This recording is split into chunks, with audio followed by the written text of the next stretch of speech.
why is your podcast this successful? The first time you and I met, you said something that I disagreed with. What was that? And it was, you were talking about Flight Story and you were talking about the different things you with Flight Story and the success of the podcast. And you said, it's not because I'm a good interviewer, it's because they're really good at marketing. You're a good interviewer because of the vulnerabilities that you do. Every time I've been surprised on how vulnerable and open you are in terms of sharing with yourself. Like there's that story arc in terms of how that connection is. Because of that, you influence me, not because you were trying to, not because your team reached out, but because of the way you carried yourself in your podcast and the questions that you ask and the vulnerability that you're showing. There is a level of trust that comes with that. And so you weren't trying to influence, you were being you. And there's a part of your self-congruence, who you are, your ideal self, which is just like, this is just what I do. And my life's not perfect, and I'll share the parts that are messy, and I'm trying to use this as a platform to help millions of people. That's a big deal. And is this how you build trust with people? Or is trust a Yes. different or adjacent point? So trust is about being vulnerable. Trust is about being open and sharing a little bit about yourself.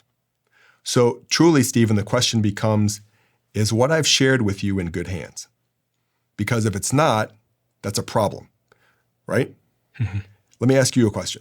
Do you have a secret that maybe you've never told anybody or you've told just one or two people? Yeah.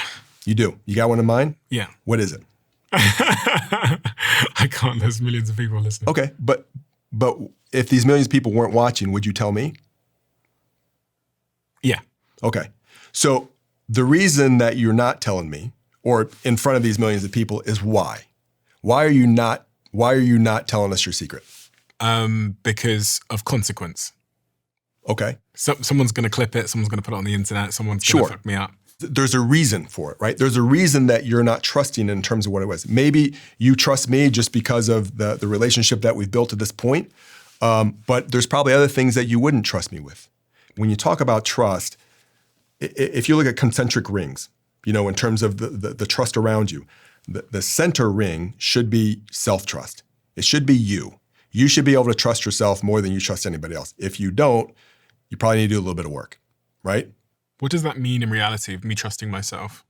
Do you trust that you will do the things that you want to do or you want to do? Or do you keep yourself in that direction? Do you keep yourself accountable, right? That becomes this thing where can you make decisions, or are you a person like, I don't make any decisions, I let somebody else make decisions, or I run everything by everybody else because I don't trust myself to make the right decision? Then you have to work on your decision-making because you have to find a way to build your trust up. Mm-hmm. Outside of that initial ring, it should be a ring of a handful of people that have unconditional trust, right? And these are the people that no matter what, like you've given them that trust. You believe in them. And it should be a small circle. And this is where I think people go wrong. They're like, I share everything with people. Then they're crushed when one of those people that they've given unconditional trust with break it. That's a problem. I have probably, my siblings are all really close to me, so I have them. There's 4 of them. Outside of that, I have my wife and a select few friends, that I know that if I call, they're like, we're good. Outside of that, everybody else should be conditional trust. People should earn your trust, right? They should be honored to have it. Like, don't give it away for free. And if you have somebody's trust, you should respect that if they've given that to you. But I think, and I've seen it, people give away trust way too much because the person will be amazing in this one spot, and all of a sudden they get the halo effect, and they're like, well, they're great here, they must be great here. It's this arc of they're awesome everywhere, and so I'm going to trust them with these other things. Then when, again, they break it, they violate it,